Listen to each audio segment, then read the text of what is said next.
Abra sua Bíblia no texto que é do livro de Marcos. Vamos ler no capítulo 4, versículo 36 a 39. Marcos, capítulo de número 4, versículo de número 36 ao versículo de número 39. O tema da mensagem: muita calma nessa alma. Muita calma nesta alma. Vamos ler então o texto da palavra de Deus, Marcos capítulo 4, que diz assim. Vamos começar no versículo 35. Naquele dia, sendo já tarde, Jesus disse aos discípulos: vamos passar para outra margem. E eles, despedindo a multidão, o levaram assim como estava, no barco, e outros barcos o seguiam. Ora, levantou-se grande temporal de vento, e as ondas se arremessavam contra o barco, de modo que o mesmo já estava se enchendo de água. E já estava na popa, dormindo sobre o travesseiro. Os discípulos o acordaram e lhe disseram: Mestre, o Senhor não se importa que pereçamos? E ele, despertando, repreendeu o vento e disse ao mar: acalme-se, fique quieto. O vento se aquietou e tudo ficou bem calmo. Então Jesus lhes perguntou: por que vocês são tão medrosos? Como é que ainda não têm fé? Que Deus abençoe a leitura da palavra dele. Muita calma nessa alma. A nossa alma, ela pode ser, por vezes, comparada a um grande oceano, a um oceano profundo. Na verdade, a definição de alma, uma das definições para alma no grego tem a ver com goela, tem a ver com aquilo que é fundo, que é profundo. Então, por vezes, na minha alma, na sua alma, na profundidade dela, nós nos agitamos, nós nos abalamos, não é? Acontece de repente uma agitação, como que do nada, sendo que esse nada ele tem um sentido. Jesus, ao atravessar o mar, ali naquela região era muito comum o que aqui aconteceu, tá? Era um momento, o mar da Galileia está numa depressão, que por conta desta depressão, fenômenos climáticos acontecessem, e de repente o que estava muito calmo, transformava-se numa grande tempestade. Quando eu e Simone fomos a Israel, nós viajamos ali, passeamos de barco no mar da Galileia. É muito lindo. Na verdade é um grande lago, não é um rio. É muito lindo. Como poder imaginar que de repente aquilo pode ser tomado por um turbilhão, por uma agitação? Seria algo como que semelhante, não sei se bem comparando, se mal comparando, com a Baía de Guanabara.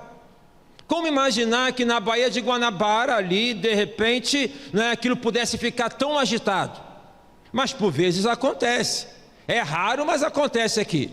Mas lá não era tão raro assim, não é tão raro assim ainda hoje, por conta dessas questões. Então, a confluência do clima, de temperatura, a corrente de vento, de repente, uma tempestade se formava. Ninguém é doido de poder se lançar numa travessia à frente de uma tempestade. Ninguém aqui é doido de ficar procurando um problema. Os problemas acontecem, eles aparecem, e por vezes aparecem dentro desta perspectiva, de repente. Por vezes eles aparecem dentro dessa perspectiva que nós falamos, que é do nada. Só que é um nada que tem sentido, é um nada que tem consistência. Não é a questão de um nada no sentido de que não haja nenhuma ação. Às vezes nós não percebemos ações que nós vamos fazendo, questões que fazemos ou deixamos de fazer, que são fatores que vão desaguar e vão contribuir para uma tempestade dentro de cada um de nós. Nós não damos conta aos sinais que são apresentados na vida. Nós por vezes desprezamos aquela dorzinha, aquele mal-estar, aquela situação, não é nada. E aí esse nada vai se acumulando, vai se acumulando, vai se acumulando, e se transforma em algo que pode ocasionar uma grande tempestade. Uma grande tempestade. Ao não lidarmos com as questões da nossa vida, ao não lidarmos com as nossas vivências, ao não lidarmos com as nossas experiências, ao não lidarmos bem com os nossos sentimentos, ao não colocarmos perante Deus aquilo que por vezes inquieta a nossa alma, isto pode ocasionar uma grande tempestade. Diz o ditado que quem semeia vento colhe tempestade. E às vezes nós vamos então agindo sem termos esta percepção. Então a primeira coisa é termos uma percepção dos sinais, para podermos saber, não é? Se é o momento de ir, se é o momento de parar, se é o momento de avançar. Ter uma leitura para podermos então nos posicionarmos. Pedimos a Deus esta clareza, pedimos a Deus esta direção, pedimos a Deus esta iluminação. É hora, Senhor, é agora, é assim, é desta maneira, é este momento, é desta forma. Temos esta clareza espiritual para podermos agir. Mas mesmo assim, mesmo com esta clareza, não nos está facultado a questão de podermos viver sem enfrentarmos tempestades. Tem alguém aqui que está passando por uma tempestade? Tem alguém aqui que está vivendo um turbilhão dentro de você? Lá você, só você, pessoas que estão ao seu lado não estão sabendo, você está camuflando, você está, como diz então o popular, fazendo das tripas coração para poder lidar. Tem alguém aqui que está lidando com uma tempestade? Tem alguém aqui que está lidando com situação adversa ou situações adversas na ordem da saúde? Hoje pela manhã eu citei e quero aqui reforçar, para nós nos lembrarmos de alguns dos nossos irmãos. Vamos orar pela irmã Luciana. Estava hoje aqui pela manhã no louvor, está no tratamento do câncer, está lá, o filhinho dela pequeno, se deparando com a mãe naquela situação, sem compreender, sem entender, não é? Mas criança pega os rumores, criança pega o ambiente. Vamos orar pela irmã Nicinha, esposa do diácono Luiz Antônio, está também no tratamento de um câncer, que Deus dê graça sobre ela. Vamos orar pela irmã Célia, nova convertida, chegou aqui há poucos dias atrás e veio falar comigo: pastor, eu procurei por tantos lugares, por tantos caminhos, mas agora eu me encontrei. A irmã Célia voltou para o hospital, ela está internada. Orar pela vida dela, pelo esposo Vladimir. Vamos orar pelo Jorge. O Jorge é um irmão nosso hoje, que ele veio no seminário de oração que acontece todas as quartas-feiras, às 7h30. Então fica aí já a divulgação. E ele veio trazido a convite do irmão André Luiz e da irmã Catriane. Ele também sofrendo de câncer. E em uma quarta-feira, depois do seminário de oração, ele vem conversar comigo e ele está ali com aquele semblante de dor, de muita dor, não é? De muita dor. E ele vem, abre o coração e eu converso com ele e falo com ele, apresento Jesus para ele, pergunto se ele aceita Jesus como Salvador, e ele toma esta decisão ao lado de Cristo. Passou umas 2 quartas-feiras, quem vê o seminário de oração sabe disso. Ele estava no seminário de oração e ele disse: eu estou muito melhor, graças a Deus estou muito melhor. Mas neste final de semana ele voltou a ser internado. E o irmão André Luiz então passou mensagem falando: pastor, a filha disse que os médicos comentaram que talvez ele nem saia dessa internação. Não é? O que eu faço? O que eu vou lá falar? O que eu faço? Hoje pela manhã passei algumas palavras para o irmão André Luiz nesse sentido. Então, são situações que acontecem na vida, que desestabilizam a cada um de nós. Isso sem colocar as questões que são aquelas rotineiras, que são ligadas à família, que são ligadas a casamento, que são ligadas aos filhos. Sem contar aquelas situações que têm a ver com a questão financeira, com o aperto financeiro, que tem a ver com o emprego, com o desemprego, que tem a ver com o comércio, que tem a ver então com a sua empresa, com aquilo que você faz. Sem contar essas situações que têm a ver com assalto, aquilo que é da ordem do inesperado, que é da ordem de um acidente. Tantas situações adversas acontecem de repente. E aqui nós encontramos então um relato desta tempestade, que da nossa alma, do nosso mundo interior. Qual é o sentimento mais comum? Será o desespero? Será o desespero? O desespero é este sentimento mais comum quando nos deparamos frente ao inusitado, quando nos deparamos frente a situações adversas. Desespero. Ficamos desesperados? Eu penso que sim. E aqui o relato bíblico, ele nos mostra, ele nos fala e nos apresenta que os discípulos ficaram desesperados. Não diz isso textualmente, mas diz isso deixando-nos entender. Eles falaram: o Senhor não se importa que pereçamos. Então eles estão dizendo o seguinte: nós vamos morrer, e o Senhor não se importa com isso. O Senhor não tem compaixão em relação a isso. Então eles estão tomados de desespero. Deixe-me contar aqui um fato real. Por ocasião, um pouco antes da Segunda Grande Guerra Mundial, quando o exército alemão, o exército nazista, começava a se espalhar pela Europa, conquistando diversos países da Europa, encontra um ponto de resistência que é a Inglaterra. A Inglaterra, então, é este país que, ali o Reino Unido, que se coloca frente às ameaças do exército alemão, naquilo que as próprias autoridades inglesas, elas entendiam que não tinham que ser feito.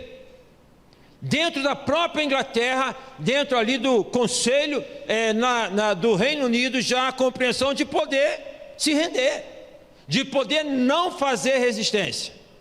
Mas é a ocasião então em que eles, parece-me que é o rei, eu esqueci agora o nome, eu sei que é Sexto, esqueci qual foi o nome dele, tá? Que estava ali na Inglaterra, e Winston Churchill também é o primeiro-ministro, e há uma mobilização para poder enfrentar a ameaça do exército alemão.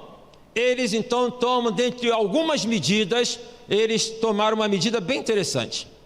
Eles mandaram confeccionar cartazes, desses grandes, e esses cartazes espalhados por toda a Inglaterra, não é? Toda a Inglaterra. O primeiro cartaz tinha a seguinte mensagem: sua coragem, sua animação, sua firmeza irá nos trazer a vitória. Então, trabalhando o moral do povo, sua coragem, sua animação, sua firmeza irá nos trazer a vitória. Se nós não acreditamos que poderemos superar, não tem nem como Deus ajudar a gente. Observe que quando Josué ele é colocado para suceder Moisés, Deus fala para ele: tem de bom ânimo. Por que Deus falou para Josué ter bom ânimo? Porque Deus já sabia que a barra ia ser pesada, não ia ser diferente do que tinha sido com Moisés. Quando no Novo Testamento o Senhor Jesus, ele começa a preparar os discípulos para aquele momento final do ministério dele, que é a crucificação, a ressurreição e o momento que ele deixaria os discípulos, ele diz o seguinte: tende bom ânimo, porque eu venci o mundo. Por que Jesus disse isso? Por que Jesus disse isso? Porque Jesus já sabia que, por exemplo, em 2022, nós estaríamos lidando com toda essa situação que nos cerca, no contexto social, no contexto político, no contexto econômico, tudo isso, irmãos, que nos cerca na história, no contemporâneo. Observem bem, irmãos, Nós estamos, e eu não quero ser um cavaleiro do Apocalipse, a despeito de que o Apocalipse ele é uma boa mensagem, não é uma mensagem ruim, mas o mundo está à beira de uma terceira guerra mundial. O mundo está à beira de uma terceira guerra mundial. Há uma tensão ali entre a Rússia e a Ucrânia, daqueles que se posicionam ao lado da Rússia, como a China e outros países, e aqueles que se posicionam ao lado da Ucrânia. E sabe, tá aquele negócio, ó, se botar o pé aqui eu vou fazer, se fizer isso, diz o Putin, eu vou mandar uma bomba. Aí o do lado de cá fala, se mandar uma bomba eu vou mandar outra bomba. E uma declaração de uma autoridade europeia falando sobre a ameaça da Rússia lançar uma bomba atômica é o seguinte: nós temos um exército tão poderoso que se vocês fizerem isso, nós vamos acabar de vez com vocês. Então nós estamos dentro de um contexto em que podemos de repente o mundo está envolvido numa terceira guerra mundial. E nós podemos falar assim, mas o que tem isso a ver? Não está perto.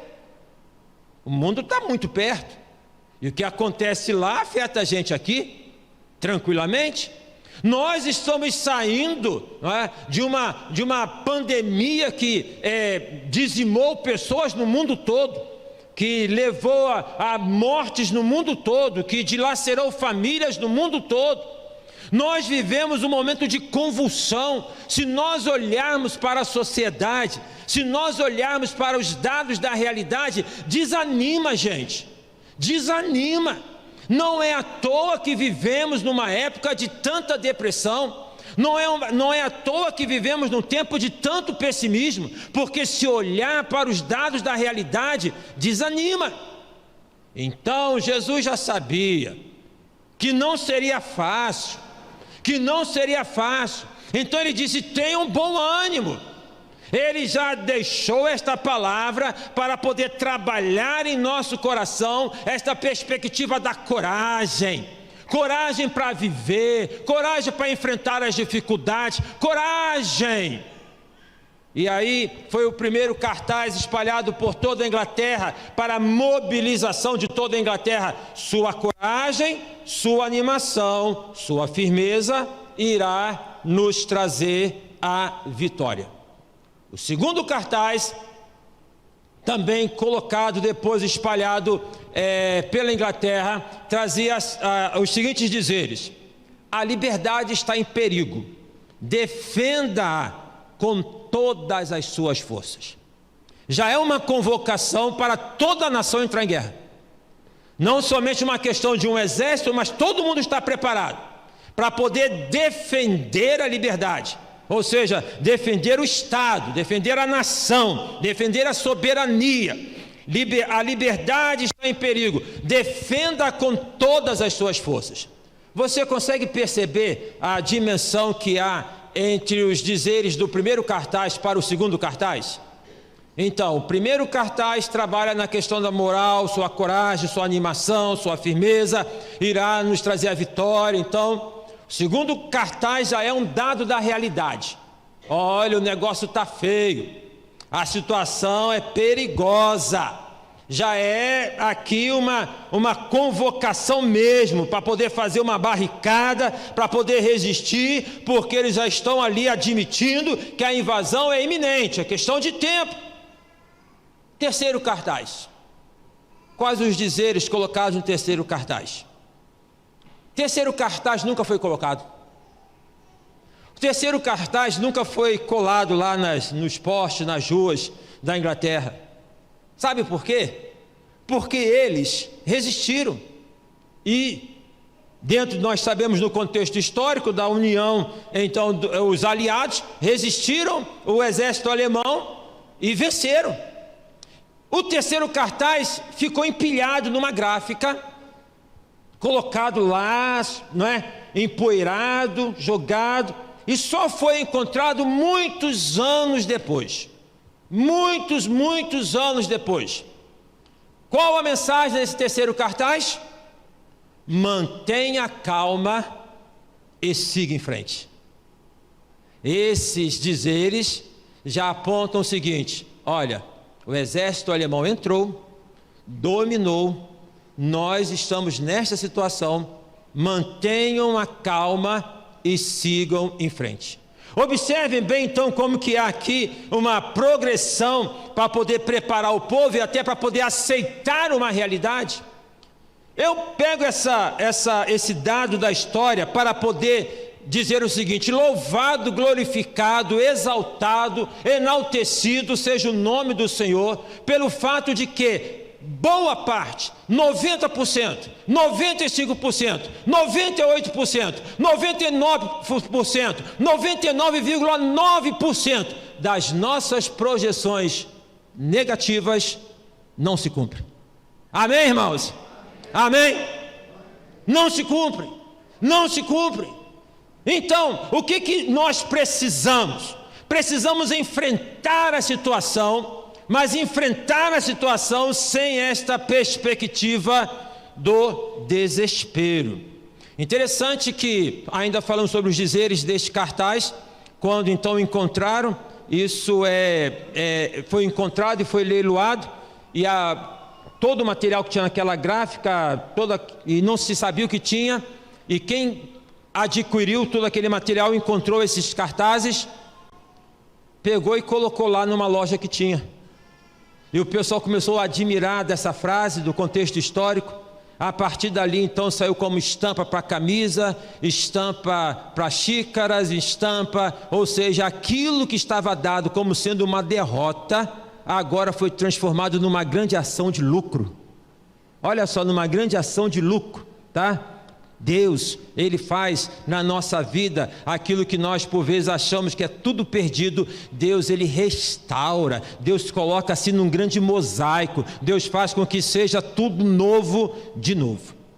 Agora, você pode estar se perguntando, à luz dessa história e à luz do texto bíblico, o seguinte: o Senhor está dizendo então que frente às turbulências que nós temos na vida, não devemos nos desesperar? Esse seria o ideal. Esse seria o ideal, não é? Frente às circunstâncias da vida, você não se desesperar.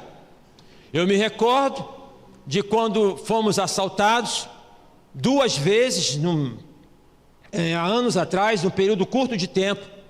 Já contei isso aqui para os irmãos, vou repetir.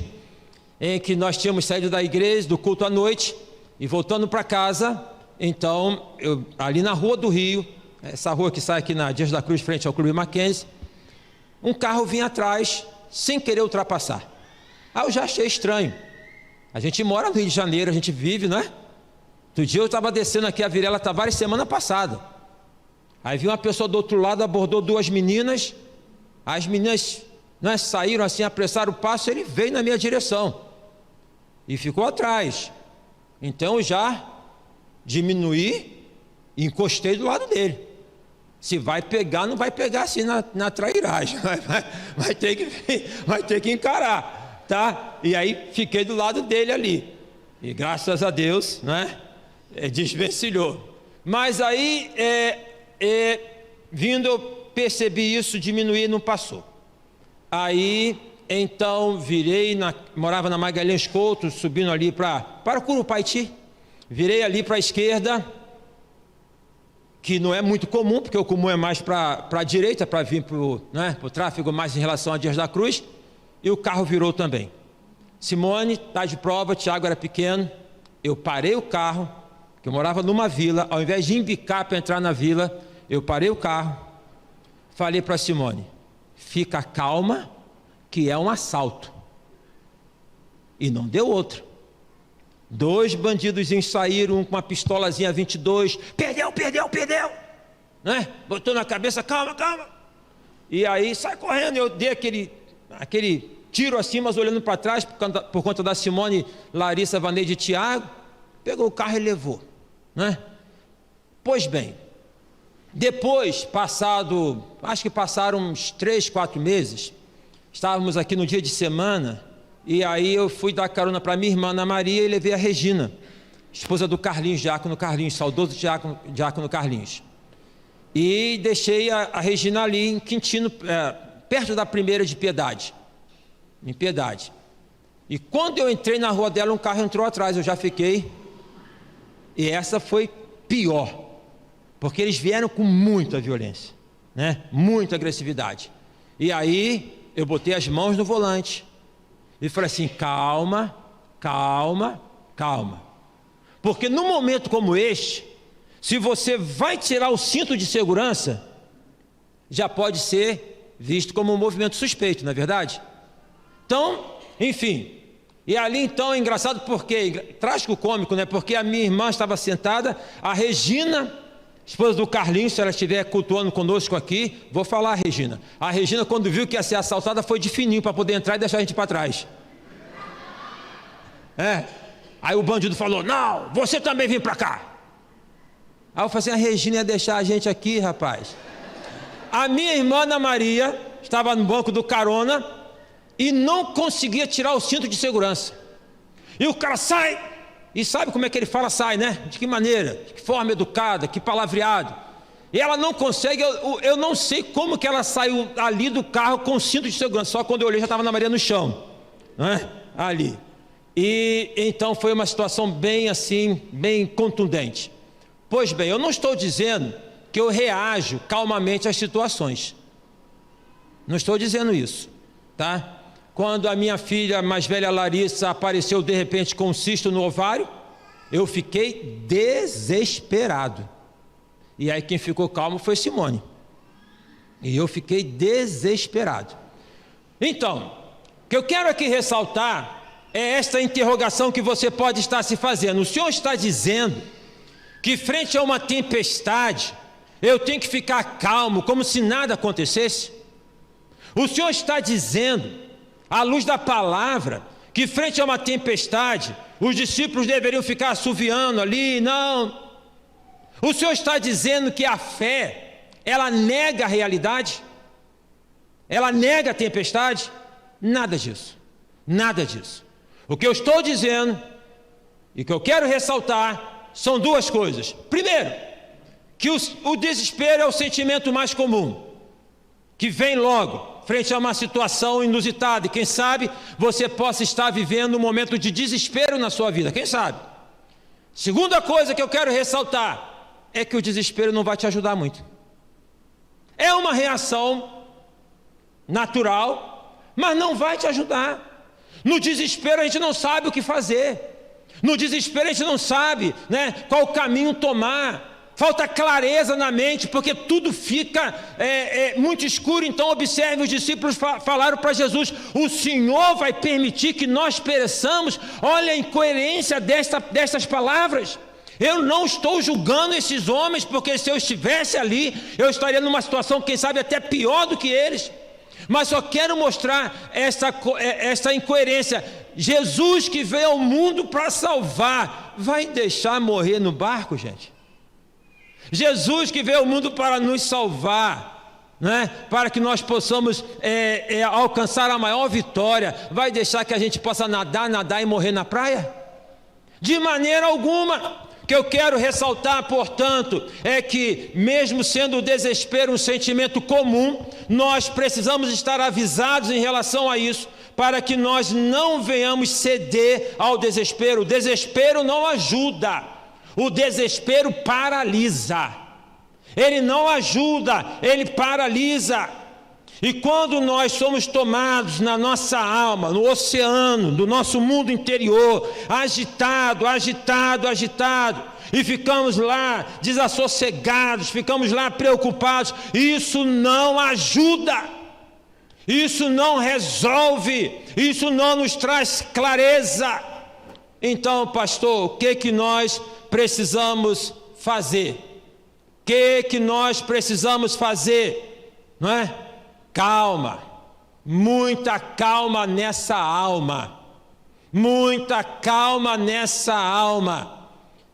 A calma enquanto resultado da paz que o Senhor Jesus nos oferece. Deixo-vos a paz, a minha paz vos dou, mas não vou-la dou como o mundo a dá. Calma nessa alma, renovando a confiança e a fé no Senhor Jesus. Se não renovar a confiança, se não renovar a fé em Jesus, se não entregar a vida ao Senhor Jesus, se não deixar nas mãos de Jesus os problemas e as dificuldades, é natural que as ondas se avolumem, é natural que o mar se agite. Quanto mais você ali ficar debruçado no problema, quanto mais você ficar debruçado na questão, quanto mais você ficar debruçado, preocupado, mais agitado você vai ficar. Mais agitado você vai ficar. E quanto mais agitado você ficar, mais distante de você, a solução ela estará. Deus, Ele está ao nosso lado em todos os momentos. Jesus estava no barco. Jesus está ao meu lado, ao seu lado. Amém? É uma questão de percepção espiritual, de nós entendermos que nós não estamos sozinhos, que nós não estamos largados. No momento de uma tempestade, é natural que nós queiramos e que nós procuremos um porto seguro. Jesus é o nosso porto seguro. A Bíblia narra a história de Paulo, quando ele está sendo levado, preso para Roma. E Paulo, ele é o prisioneiro, mas ele, como prisioneiro, ele começa a lhe dar dicas para a navegação. Ele fala: tempo não está bom não, hein? Se eu fosse vocês, não fazia essa viagem não. Fica quieto aí, você é prisioneiro. Aqui é o capitão que manda, aqui somos nós. E eles foram. O que aconteceu? Conhece a história? Pegaram uma tempestade, mas batia para lá, batia para cá, começaram a jogar o que tinha no navio fora, desesperados. Paulo está lá, preso, né? Ele fala assim: fiquem calmos, porque o Senhor me disse que o navio vai quebrar tudo, mas ninguém aqui vai se perder. Olha só que coisa. O homem que está ali preso, né? Ele fala: fiquem calmos. E ele agora é quem passa a assumir o comando. Então observe bem que frente às tempestades da vida, quando nós acalmamos o nosso coração por conta de entregarmos perante Deus, nós assumimos o comando da situação. Nós assumimos a direção. Não deixe que o problema te dirija o problema. Não deixe que o problema te leve a reboque. Seja você, pela graça do Senhor, que domina essa situação. E Paulo então coloca: não vai se perder. E realmente o navio se perdeu, mas nenhum deles se perderam. E diz o texto que eles chegaram a um local chamado Bons Portos. Bons Portos. Deus é aquele que no meio da tempestade, das tempestades que nós temos na vida, Ele é aquele que nos leva a bons portos. Ele é aquele que nos leva a bons portos, enquanto há lugares para que nós possamos nos refazer, para que nós possamos respirar e falar: ufa, passei por essa, ufa, superei essa. O porto não é um lugar para você ficar o tempo todo. O porto não é um lugar para você morar. O porto é um lugar para você descansar. O porto é um lugar para você se refrigerar. Que seja este momento, que seja esta noite, que seja este culto um porto seguro para você. Um lugar para você se refrigerar. Um lugar onde você seja banhado pelo bálsamo do Espírito Santo. O bálsamo da alegria, o bálsamo do renovo, o bálsamo da esperança. Essa perspectiva aparece no Velho Testamento não na figura de porto, mas na figura de oásis. Na figura de oásis. Então no deserto tem os oásis. E aí Deus é aquele que, quando o povo saiu do Egito, caminhando pelo deserto, Deus os colocava. Não tem água, não tem comida, Deus os levava para o oásis. Deus te conduz para oásis. E você sabe bem disso. E você sabe bem disso. O fato é, então, que frente às tempestades é preciso ter muita calma nessa alma, como fruto do renovo da confiança em Deus, porque se não tem, ao invés de ter paz, o medo vai crescer, a desesperança vai crescer, a angústia vai crescer. É aquilo que nós alimentamos dentro de nós, que na verdade determina as ações na nossa vida. Se é o medo, então é o medo que vai dominar. Se é a desesperança, é a desesperança que vai dominar. Se é a angústia que vai dominar. O salmista, no Salmo 27, ele fala: o Senhor é a minha luz e a minha salvação, a quem temerei? O Senhor é a força da minha vida, a quem recearei? Observem bem os irmãos. Observem bem, não confundam alho com bugalho. Não é negar o sentimento.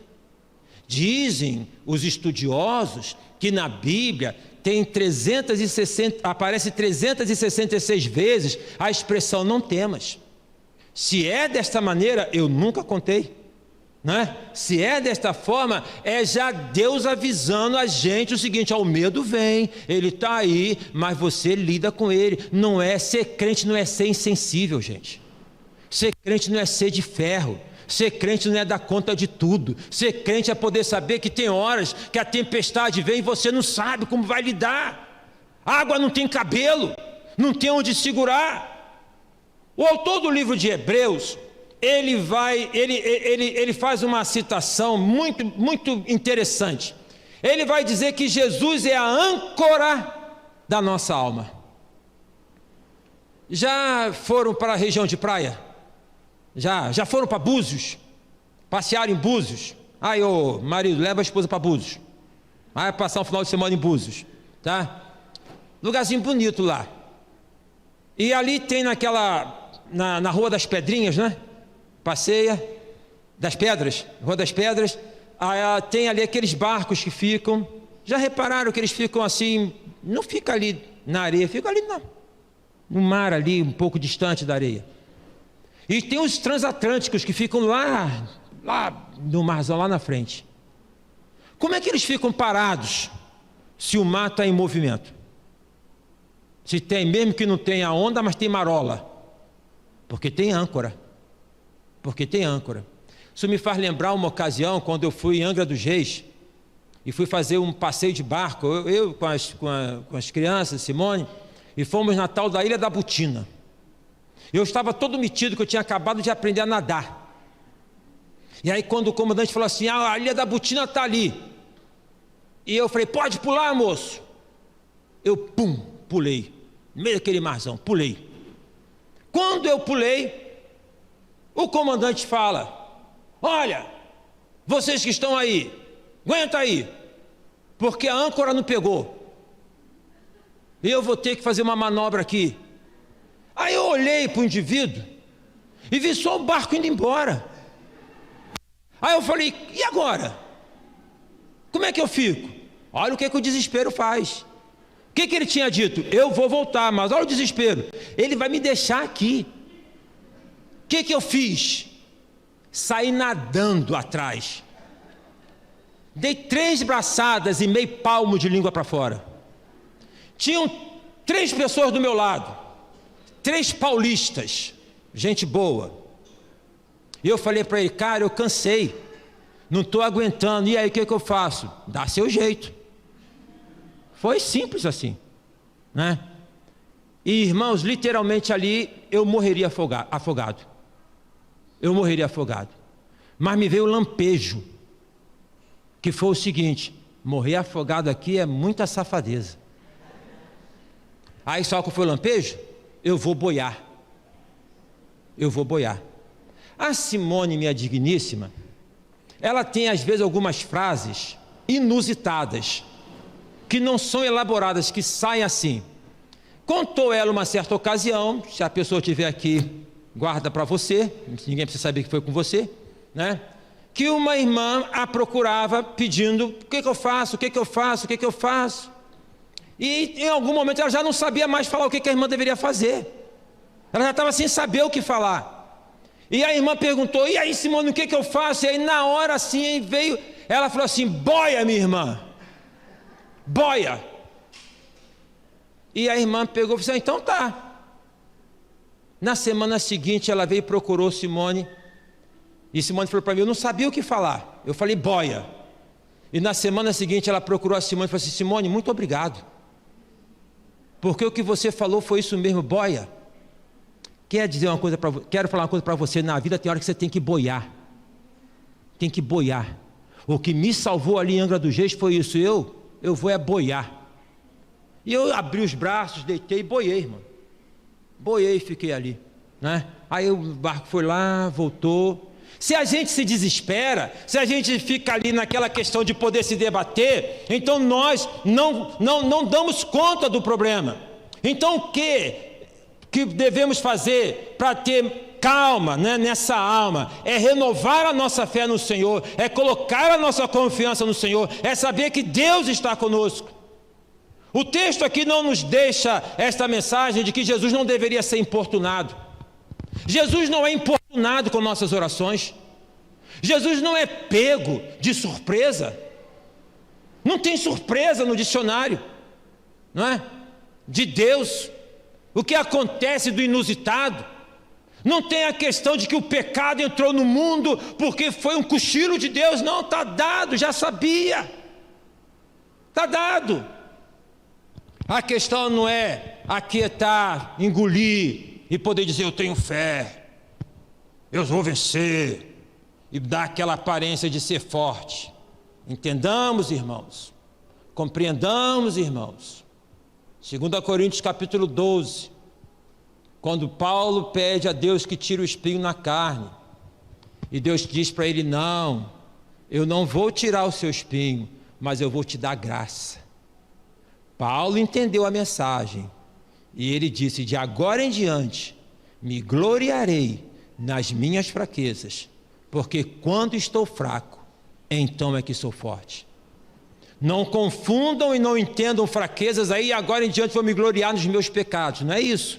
De agora em diante eu não vou me gloriar nessas minhas debilidades, porque são nesses momentos que eu entendo que eu tenho um Deus que me sustenta, eu tenho uma âncora.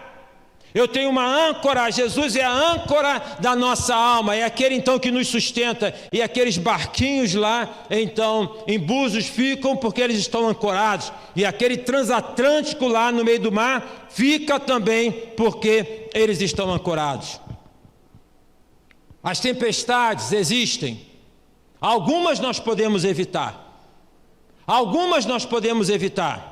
mas não temos como controlar todas as tempestades. Elas existem, elas acontecem. Mesmo com Jesus no barco tem tempestade.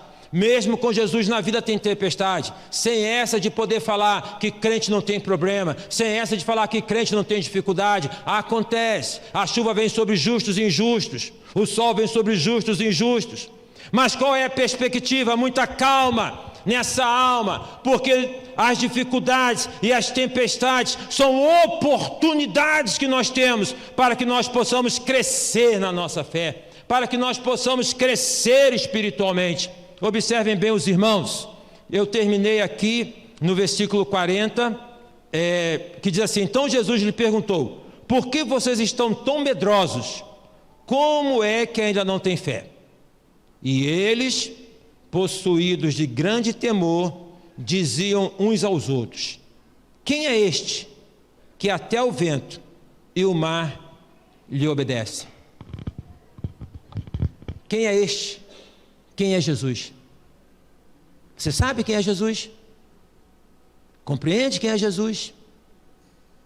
Jesus é este que tem poder sobre tudo e sobre todos, sobre todas as situações. Jesus é aquele que tem poder sobre o inferno, tem o poder sobre o mal, sobre o inimigo. Jesus é aquele que sempre esteve, está e sempre estará no controle de tudo. Mas, meus irmãos, nós carecemos na vida de termos conhecimento de Jesus. E por vezes, didaticamente, Deus permite que nós passemos por algumas dificuldades para que nós possamos exercitar a nossa fé, para que nós possamos conhecer mais desse Deus maravilhoso que nós servimos. Não é que Ele mande, mas Deus permite, como permitiu no caso de Jó. Observemos as palavras de Jó: eu te conhecia de ouvir falar, mas agora meus olhos te veem. Quanto tempo você tem de vida cristã? Há quanto tempo você aceitou Jesus como Salvador? Quem sabe você esteja se perguntando: quem é este? Você precisa aprofundar seu relacionamento para com Deus. Eu preciso aprofundar meu relacionamento para com Deus. Nós precisamos aprofundar o nosso relacionamento para com Deus. Nós precisamos voltar à palavra de Deus.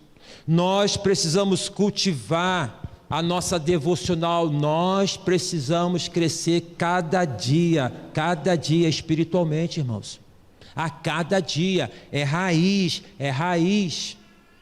é perspectiva para podermos superar as adversidades, é perspectiva para nós seguirmos em frente, para nós podermos avançar. Quem é este? Em quantas ocasiões, irmãos, nós falamos de Deus, nós temos a palavra de Deus, mas nós não temos experiências com Deus. Faltam-nos experiências com Deus, que promovam o nosso crescimento. Conversava hoje, pela manhã, e concluo aqui esta reflexão no gabinete, e foi uma conversa curta e muito gostosa. Estava lá, quando chega a irmã diaconisa Virgínia, e chega a irmã diaconisa Conceição. E aí, chega a Marcele. E daqui a pouco Virgínia começa a falar e começa a chorar. E daqui a pouco Marcele já fica emocionada também. Eu já fico, meu Deus, eu tenho que ir para o culto. E já vou entrar chorando. E ali então as irmãs, a gente conversando bem 5 minutos. Eu falei assim, sabe, gente? Nós por vezes ficamos tão preocupados com o amanhã. Eu já falei isso aqui em uma mensagem. Eu quero dizer para os irmãos que eu falo isso para vocês, não é como professor, é como aluno. Gravem, boa parte do que eu falo para vocês, eu estou expondo a minha vida. Quando eu falo de fraqueza, eu estou tocando nas minhas fraquezas. E aí então comentei, quantas vezes a gente fica tão preocupado com o amanhã, como é que vai ser, como é que vai deixar de ser, e a gente não vive o dia de hoje. E sabe, quantas vezes a gente fica preocupado com o amanhã, e a gente esquece que Jesus fez ontem. Aí Virgínia começou a chorar, porque Marcela era pequenininha, é minha filha. Eu estava 4 horas da manhã fazendo salgadinho para entregar para o restaurante, Marcela acordou e veio, e a gordura da frigideira entornou e ela queimou, e Marcela falou, tem aqui a marca até hoje. Aquela choradeira. Entendeu? Está aí Marcele hoje, liderando o Ministério Infantil, quem esteve aqui pela manhã viu. Eu quero te convidar a você ver quantos livramentos Deus já deu na tua vida. Para frente a essa tempestade que está acontecendo agora, você tenha calma nessa alma. Muita calma nessa alma. A tempestade ali não foi a primeira. Os discípulos não tinham enfrentado a primeira tempestade. Já tinham passado por tantas outras, sem Jesus estar no barco, com certeza. Eram pescadores. Agora que Jesus está no barco, o Senhor vai deixar que a gente morra? O Senhor vai abandonar a gente? Não tem problema você falar isso. Porque o próprio Jesus disse, Deus meu, por que me desamparaste? Não tem problema você abrir o seu coração. Você deve abrir o seu coração. Você deve falar do que você está sentindo. Você deve reconhecer os seus medos e colocá-los perante Deus. Mas entenda, Deus está com você. Se você tem Jesus, Ele está do teu lado. E se Ele está do teu lado, a travessia está garantida. A Jerusalém nos aguarda. Nada vai tirar-nos de lá. Nenhuma tempestade vai impedir que nós cheguemos lá. A nova Jerusalém está garantida para todo aquele que crê. Vai chegar.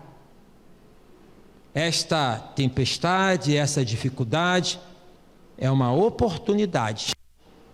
Além de ser circunstância da vida, é uma oportunidade para você poder crescer. Então a pergunta não é por quê. Por que acontece comigo, Senhor? Por quê? Eu sou crente, eu vou à igreja, por quê? A pergunta não é por quê. A pergunta é o que ou para quê. Senhor, o que o Senhor quer me ensinar com isso? O que eu posso aprender com isso? O Senhor tem alguma coisa a me mostrar nisso. Tem algo a me mostrar nessa situação. Eu creio desta maneira. Fica com esta palavra no seu coração. Fica com esta palavra na sua alma, para você começar essa semana com o pé direito, para começar com o pé esquerdo, com os dois pés, de corpo e alma. Fica com essa palavra, muita calma nessa alma, porque Jesus está com você, Jesus está ao seu lado.